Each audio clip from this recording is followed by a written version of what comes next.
বিসমিল্লাহির রহমানির রহিম। বিসমিল্লাহির রহমানির রহিম। আসসালামু আলাইকুম সুপ্রিয় দেশবাসী, দেশ এবং দেশের লাইব্রেরিতে বলবো সম্মানিত বিশেষ অতিথি হোমনা পৌর বিএনপির সংগ্রামী সভাপতি জনাব মোহাম্মদ সানাউল্লাহ সরকার মহোদয়কে ফুল দিয়ে বরণ করবে শান্তিরা দশম শ্রেণীর শিক্ষার্থী সেলিম ভূঁইয়া সাহেব এমপি এবং মহিউদ্দিন ভাই সহ যারা আছে। এরপর ফুল দিয়ে বরণ করবে হোমনা পৌর বিএনপির সংগ্রামী সাধারণ সম্পাদক জনাব নজরুল ইসলাম মহোদয়কে দশম শ্রেণীর শিক্ষার্থী রাজকিন নুরিন।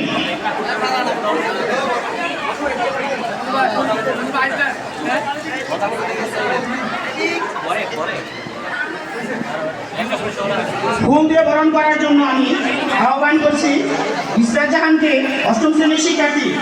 আজকের এই অনুষ্ঠানের সম্মানিত সভাপতি জনাব আমিনা বেগম মহোদয়কে ফুল দিয়ে বরণ করার জন্য